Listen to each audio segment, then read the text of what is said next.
down now!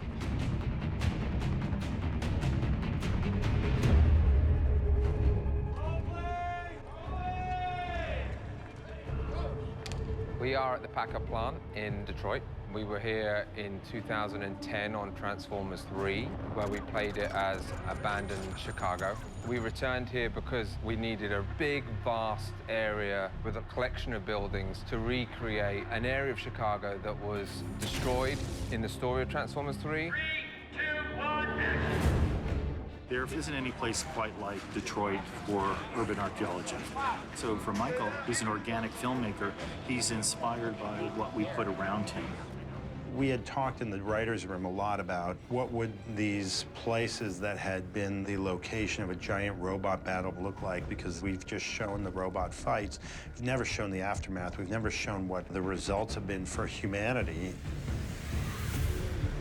And who would actually go into a place like that and explore. No adult would be dumb enough to go into a former war zone or something that may still be a war zone and look around, but kids would. Kids are different, they're curious, and their curiosity is what sort of starts the engine of this movie.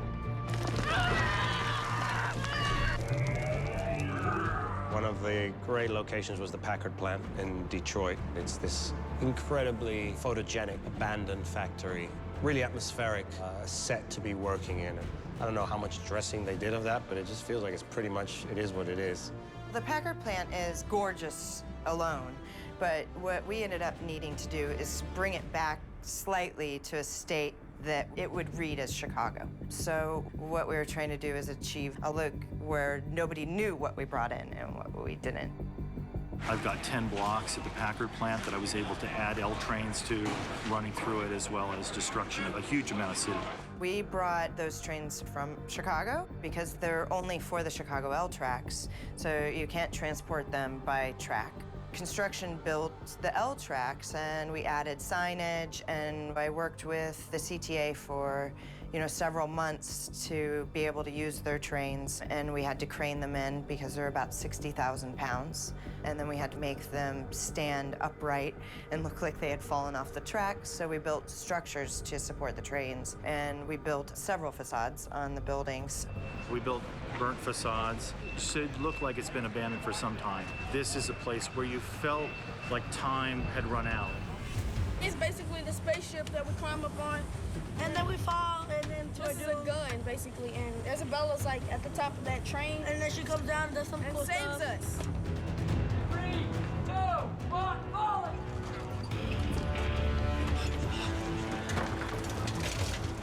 Oh no! We're totally going to prison. My mom's gonna be so pissed. Hey! Get up, Bulldog! We came in and we've placed the spaceship, which will become larger in CG, so that Michael had something for the actors to act around. We created the guns, and we also, he fell in love with this electrical pole, so we recreated that so that it was safe for the kids.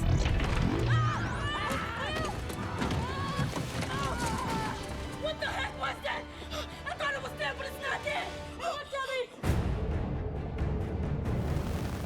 It was a great playground. That was good. Let's go one more time. Our department did a great job. It really looked like an apocalyptic downtown that just kind of got destroyed. Makes a big difference. We got all these full interactive pieces on a real location. You can shoot through windows. You can be behind this train track. It's not just like little set piece and set extension. So I think that makes a huge difference, because even when you see the sequence, every background is real and it's authentic, and you can do real debris, real smoke, real explosion. I think that adds tremendous value. 1002! 1002! Yeah! Yeah! Feels great! Packard plant was amazing. I just wish I could go back in time and see that building and that city when it was thriving. I love American history, and so I would love to have seen that, but it was pretty special being there. Don't shoot!